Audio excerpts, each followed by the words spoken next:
What's up, Server Nation? My name is Michael Reed, the podcast server, and you are listening to Process Server Daily. On this podcast, we interview the top legal support professionals and get the tips, tools, and tactics that they use to get the job done and build a successful company.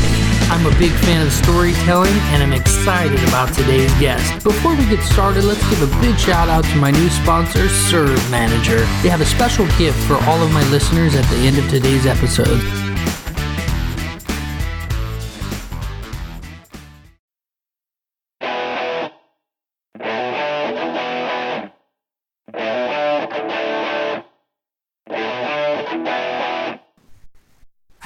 Server Nation, welcome back to Process Server Daily. Our guest today has worked in every position in his company, Bosco Legal Services Incorporated. He started at the very bottom, sweeping the parking lots and taking out the trash. He is now the vice president and is well known in California for being a social media cyber investigation expert. Joseph Jones, welcome to the show. Hey, thanks for having me. So, Joe, tell us a little bit about yourself and how you got started in this industry. Yeah, it's a family company. My dad was a private investigator, started out of our kitchen when I was a couple years old. Yeah, grown our business.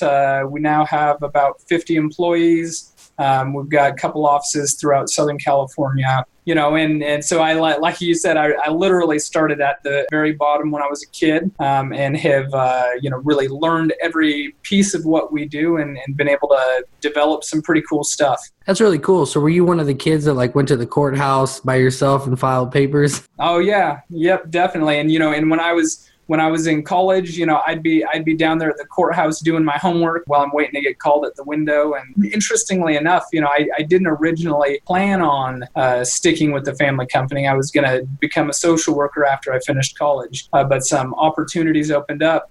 Some things changed. I decided to get married and start having a bunch of kids, and I figured social work wouldn't really, foot the bill. So I stuck with it and have been able to, be a part of some, pretty expansive growth. It's funny that in this industry, so many people end up in this industry and in not really a planned way, but it ended up being such a great turnout for them. Sounds like it worked out for you. Yeah, absolutely. It's been a huge blessing. Joseph, there's a reason you're on my show. You have a lot going on right now, full of experiences. But first, tell me about your worst experience working in the field.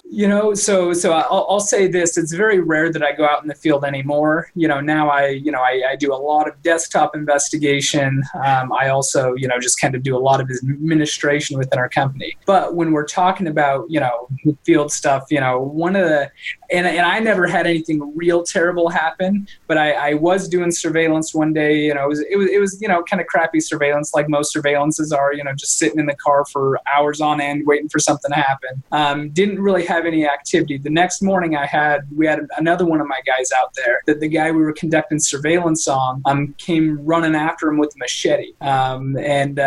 So that, and it was kind of crazy. He had one of his friends block off the street with his car, and he comes running out after him. So it got pretty hairy. So I wasn't there for that, but that got pretty interesting. That's crazy. And it's funny because when we go from stop serving to just going in the office and kind of managing everything, it's funny the mindset shift when you start doing more office stuff. You still remember when you were out there serving, and you still remember the different challenges that were out there. I know I still serve. One of the reasons is because I can't find anybody to serve 30, 40 papers in a night, Sure. I guess the only way I could do that is if I was to hire somebody full time and to train them, go out with me every day. Is that what you guys kind of done? Yeah, so we do the best that we can to have all of our people cross-trained, right? I want my office staff to know what it's like in the field, and I want my field staff to know what it's like in the office. Because I think when they understand the whole picture, they can do a better job. That's so true, because when you go out there in the field, you want to get to the next serve, and so you might not put all the diligence the way that you were supposed to, or maybe write down all the license plates, or maybe you didn't put a description of somebody. You get back, and if you've ever worked in the office, that's crazy. It's like you got to pick up the phone and call me, what did this person look like? And if they're serving 30 or 40 papers a day, they may not remember. Yeah, no, absolutely. We just hosted a Cal's Pro continuing education thing at our office a week or two ago, and I had 10 of my office people here. Most of them are not going to be out serving papers probably ever, but I want them to know, what the field guys go through and to get that training. That's awesome. So what I take most from your story is cross-training. As your company grows, you got to cross-train people so that they understand the different parts and it can be a better working team. Yep. What do you want Server Nation to get most from your worst experience and from your experience growing your company? Yeah. So I mean, vigilance is important, right? Especially, when you're out there, in the field, you've got to, keep your eyes open, keep your head on a swivel, especially, since I know a lot of your, viewers are process servers, A, for safety, but B, just generally speaking, taking really good notes, right? It helps so much getting plate numbers, knowing if, people are coming and going from the house, if, they're tagging the doors, things like that, really help you be more efficient and a more valuable asset to your company. That's awesome. Those are some major value bombs. As people grow, it's cool because you see a company go from like a one-man show, and then he goes to like a one-man show who has help, and then he goes from that to then, okay, now I need to hire people, employees, and like there could be a scale. I'm writing a book on process serving basic training, and I'm kind of putting all these different elements in there. So depending on your level will depend on where you're going to fall within that realm. So it's really cool to hear you talk about the cross-training and stuff. Right. And I guess one more thing that I'll piggyback on there. I've been doing this since I was a kid. I've seen a lot of stuff. One of the challenges I see for companies, who are trying to grow, they start as the one man and are trying to grow like you're talking about. You've got to adjust everything as you're growing. Right? Especially your pricing.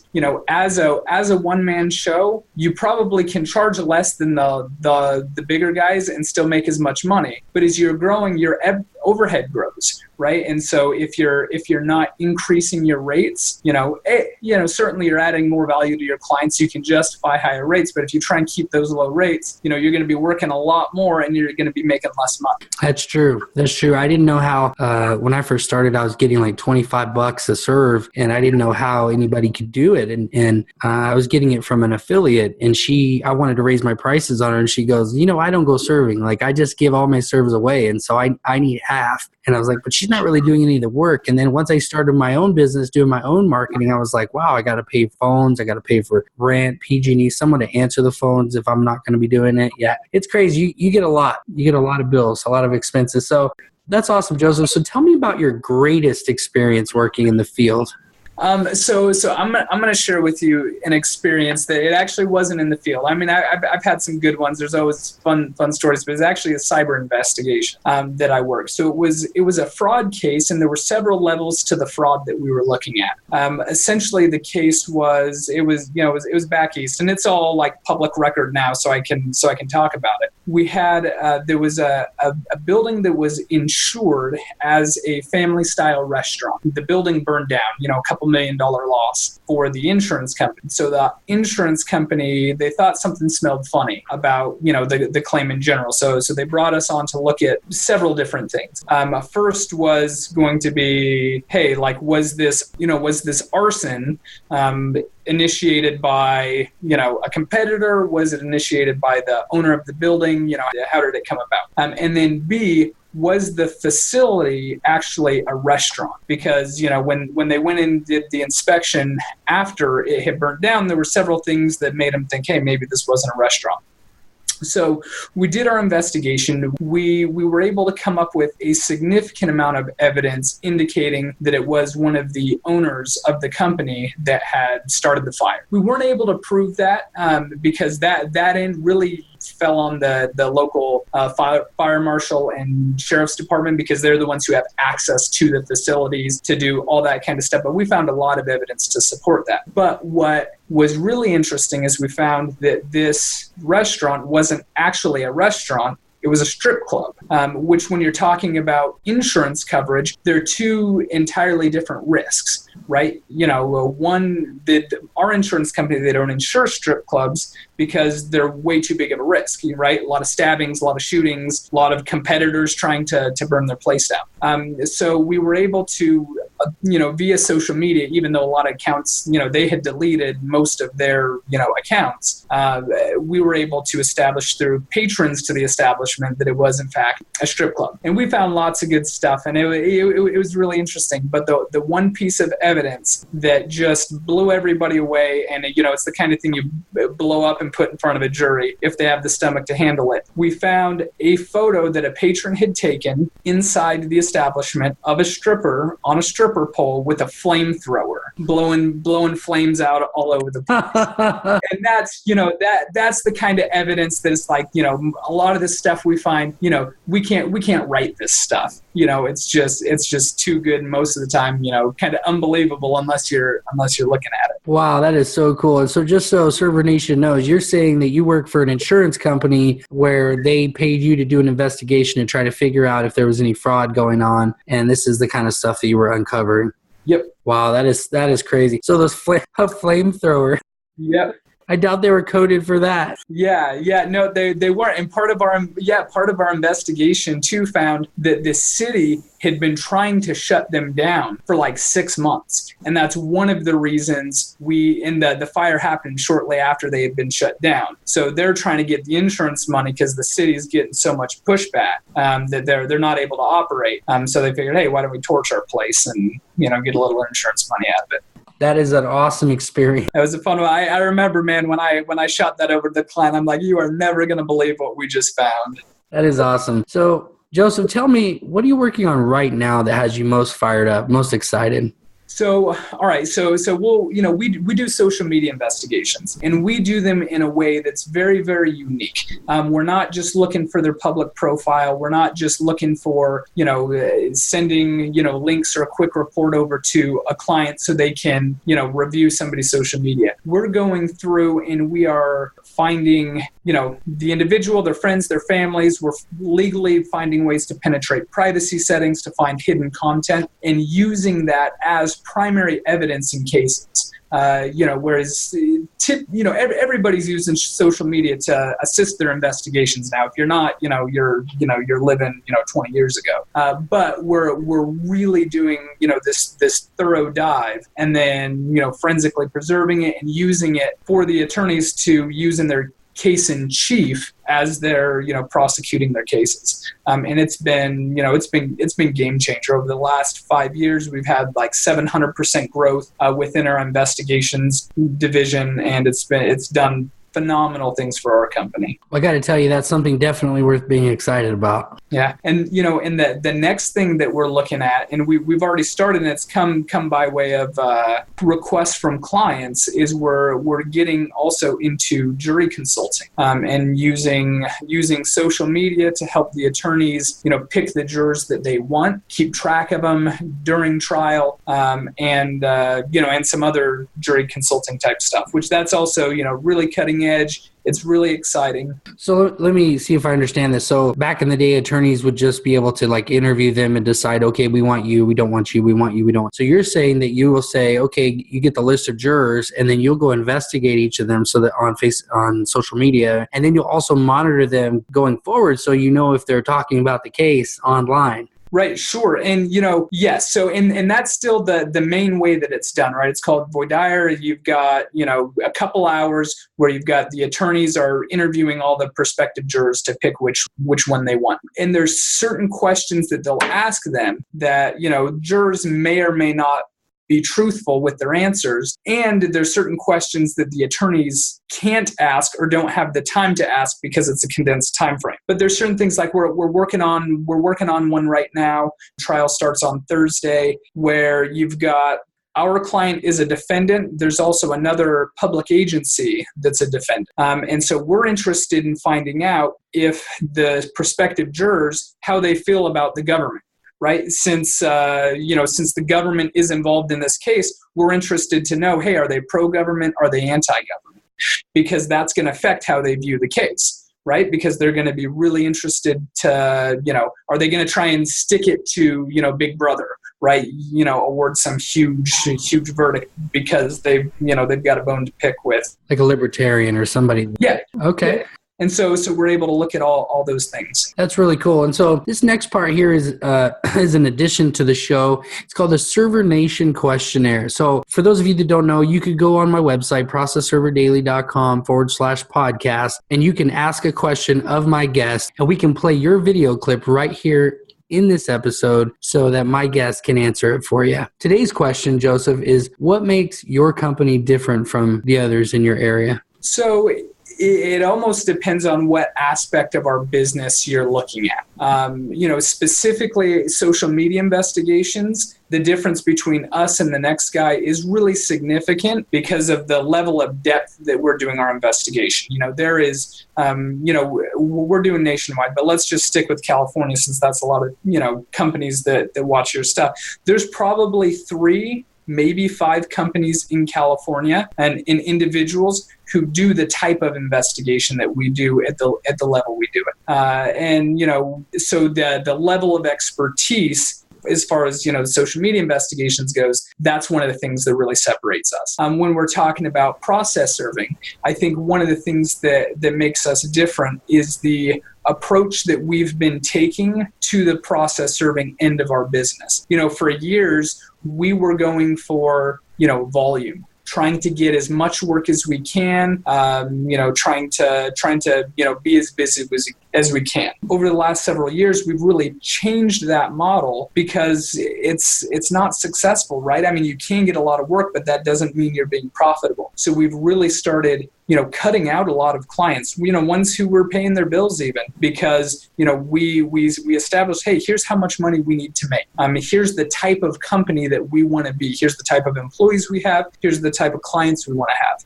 And when we changed all that, it was for sure scary, at first, like say, hey, like we're cutting out these clients. But it's turned out to be a wonderful thing for us. And it's enabled us to bring on better staff, people who are more experienced, be able to pay our people better. They give them solid benefits. And so, for us, that's been, kind of one of the differences internally. And then it reflects on our work product, right? So when our clients are dealing with people who know what the heck they're talking about, they're dealing with people who are 3 steps ahead of them in solving their problems. Whereas before, years ago, there were a couple of us in the office who could do that, but not everybody, right? Because we had to bring on new, less experienced people because of the pay rate. And so we've been able to kind of overcome that, and it's been, phenomenal for our company. This is awesome. You're dropping some major value bombs on us today. Yeah, I got to tell you, because I'm in a level right now where I'm getting ready to do that, and we're talking about rates and how we can scale and kind of switch things up, go from affiliates to mainly attorneys or even, some of these collection agencies. So it's really cool. I know the Server Nation is going to get a lot out of this episode. But Server Nation, Joseph has been dropping some major value bombs on us today, but prepare yourself because we're headed into the rapid fire round right after a word from our sponsors. Server Nation, imagine what you could do with another 25 minutes per job. This is how much time process servers who use Serve Manager are saving. At just 100 jobs per month, that's over 40 hours that can be spent growing your business or doing more important things like spending time with your family. From job creation to affidavit generation, Serve Manager is full-featured and hands down the most intuitive process serving software on the market. I use it for my business. I think you should use it too. In my firm, it's important for me to be able to automate the systems that get things done. Serve Manager has done just that with their API integration, where you can set up literally any app that integrates with Zapier will integrate with Serve Manager. I love it. I've set my whole firm up. Go to processserverdaily.com/Serve Manager to get your free trial. If you like it after the 14-day free trial, they've offered to give you another 60 days for free as a thank you for being a Process Server Daily listener. That's processserverdaily.com/Serve Manager. Welcome back to the show. Joseph, are you ready for the rapid fire round? Let's do it. What is your favorite skip trace tactic? And I know this is going to be deep. Yeah. And it may not be what you're expecting, right? All right. So we're taking in, I don't know, 10 skip traces a day. We do a ton of skip tracing. And one of my favorite tactics is after we've exhausted all of the normal stuff, after you've done your databases, your pre-texting, your utilities, if we're still not able to find them, usually what I'll do is I'll call the person directly, because at this point, I've already exhausted my client's budget, right? The initial budget. And so I'll call the person. I'll say, listen, I'm a private investigator. I've been tasked to find you to get you served with these documents. I'm good at what I do. I'm going to find you, but I don't want to make this difficult for you, right? I don't want to jump out of the bushes at you at 2 a.m. I don't want to scare your kids. Like, why don't you just, agree to accept service and we'll do it professionally. And then I find, honestly, 50 to 75% of the time after I have that conversation with them, they'll be like, all right, let's do it. And so that I never lead with it, right? Because you have the potential of burning yourself. Yeah. But I throw that out there as kind of a last ditch effort for the basic methods. So that way, I can gauge their response, because at that point, it's not really shooting yourself in the foot because you've already tried. So then if they agree, great. We get it done. If they don't agree, now I can go back to the client and I can say, listen, we've done all of this stuff. We even tried this. It didn't work. Now I need you to give me budget to do a real investigation on this person. Take it past the initial couple $100 for a skip trace. And then usually, that gets the attorney sucked in because they they kind of like the story of it, right? Oh, this person has now challenged us. They're saying we can't do it. And then it's fun for me as kind of a challenge. All right, they're already good at hiding because I haven't been able to find them using our normal, 20 average skip tracing techniques. Now I got to put on the thinking cap and go get them, and I have budget to get it done. So it's not coming out of my pocket. I'm getting paid for the good work that I'm going to do. That's kind of like pretext too, except for you're being completely honest with them. You're just telling them this is what I got. I've had one where this lady kept running in the house whenever I'd try to serve her, and I couldn't get close enough to communicate with her. So I found out that her kid went to school at this local school, and so I went to the piano recital, sat next to him, and served her right there at the piano. I mean, this is the reality that could happen. Why go through that when you can just accept service? So right, absolutely, and and we'll use pretexting as well for sure. And that's usually we'll usually have to have somebody different than did the pretext make the follow up call, right? Because you don't want to you don't want to mess with that. But yeah, no, and again, nobody likes getting served, but it's a reality. The stuff's there. It has to be dealt with. I prefer before we start making their life miserable. And hey, I'm, especially after we've had that conversation, we'll go to funeral, man. We'll serve them at their mother's funeral if we have to, but we don't like to take it there if we don't have to. Right. Definitely. What's your favorite tool for defense? So I'm going to put a couple caveats before this. My process servers, I do not allow to carry any kind of a weapon. I think, it can be super problematic. I think a lot of people, when they're carrying some kind of weapon, it emboldens them to do things that they wouldn't otherwise do. And I think that's really problematic. I think our greatest, as a process server industry as a whole, I think our greatest defense weapon is our words, being able to de-escalate situations. So I'll start with that. I am licensed to carry. I carry a .45 Kimber, and I pray that this situation will never come where I'm going to have to use it. But certainly, that's something available to me in the worst of circumstances. I also have a taser that I carry. It's an X2.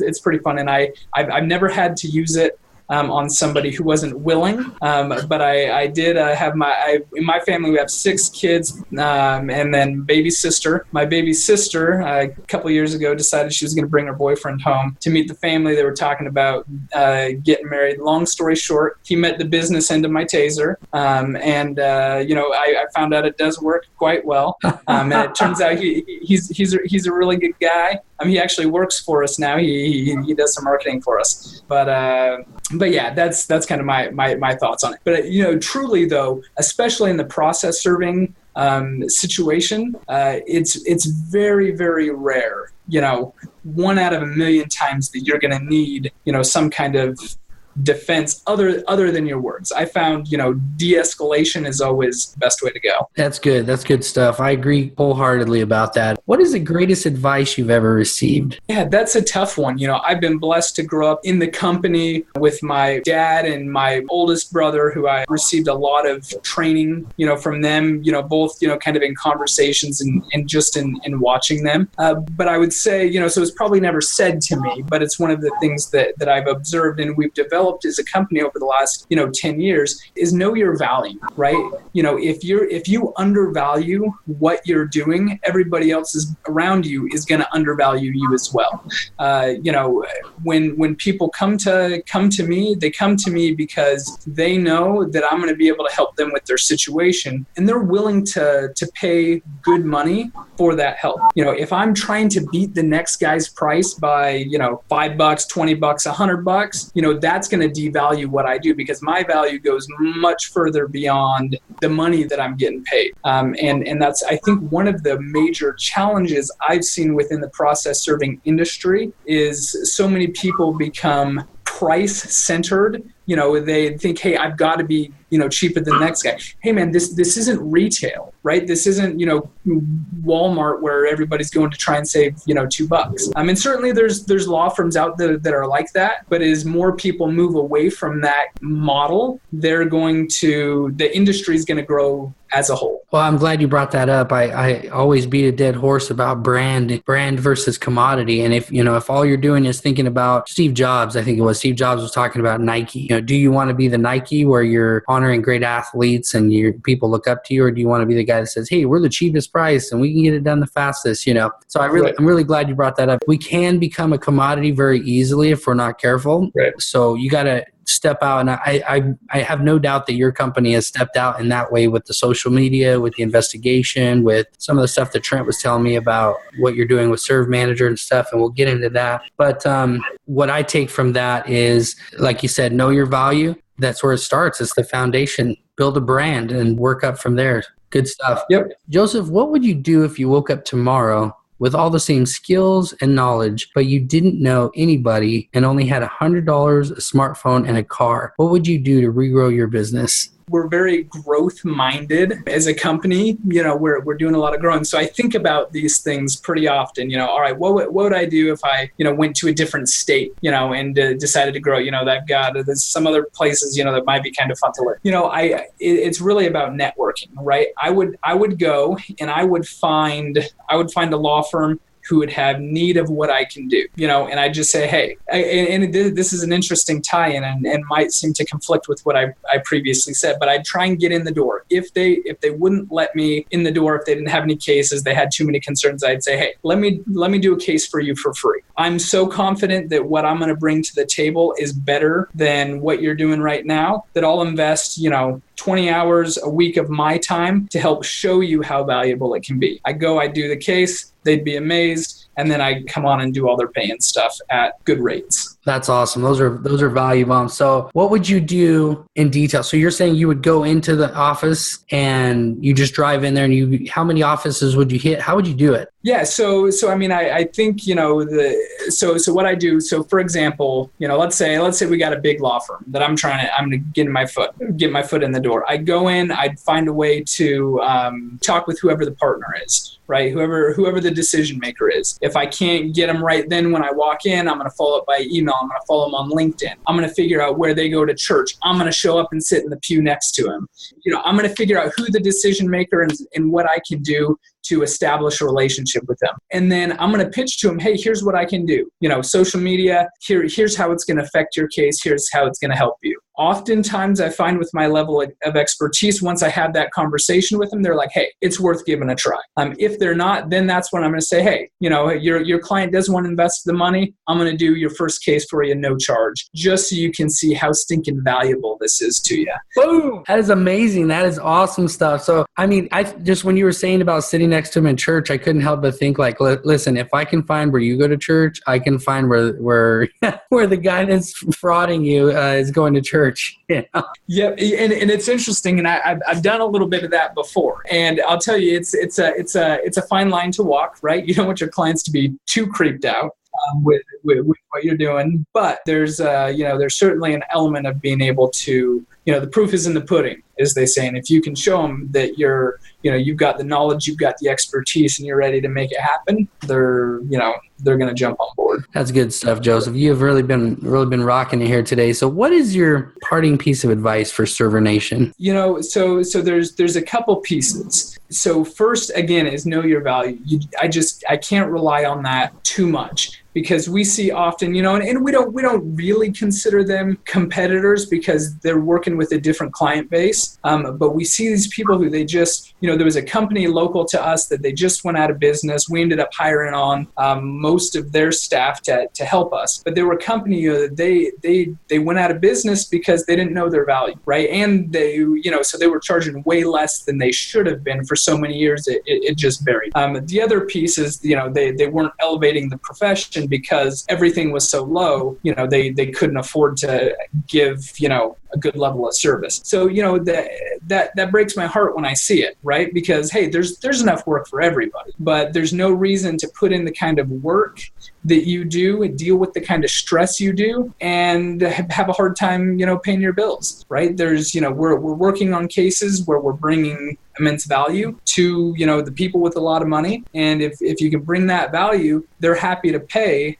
the good money. And if they're not willing to pay you what you're worth, find somebody who will. That's a huge part of the advice that I would give, especially, new and upcoming process servers. For investigators and for process servers as well, the other piece is, know what you're an expert at and focus on that. And if you're not expert at something, don't try and pretend like you are. You got to be transparent with your clients. And some of your clients, they like you so much that they're gonna bring you on to do their stuff that you're not expert on because they want to deal with you. And that's totally fine. That's how we've grown out and branched out to do so many different things, because we build these relationships with clients and they'll be like, hey, can you come help us with jury selection? I'll tell them, I'll say, listen, we're experts at social media. We can bang social media for you all day long. We don't, we've never done jury selection before, but I can figure out how to do it. And they'll say, yeah, let's do it. And so like that, a new portion of our business is grown. But you don't want to be the guy who they ask to do something. They're like, oh yeah, we've got that handled. You go out and you botch it, and then you look like an idiot. And then you lose all their business. Right. And it's just a problem, right? That's not a good way to do business. That's good. So know your value. And what was the second one? So know your value and know what you're expert at. And don't bill yourself as an expert at something that you really don't know what you're doing. That's awesome. Joseph, that is so cool. That is so awesome. I love everything that you're throwing at us here today. What is the best way that we can connect with you? And then we'll say goodbye. LinkedIn's the best way to connect with me. Just search Joseph Jones, private investigator, social media expert. You'll be able to find me. Connect with me on there. We can stay in touch. And you can also find Joseph's show notes page at processserverdaily.com/Joseph. Joseph, I want to personally thank you for coming on the show. I've been impressed with your story, and I'm excited to share it with the world. Until next time, Server Nation, you've been served up some awesomeness by Joseph the Cyber Ninja and Mighty Mike the Podcast Server. Server Nation, I hope you enjoyed that episode. Please visit our website at processserverdaily.com/Serve Manager and get your 60-day free trial of Serve Manager, greatest software program for process servers.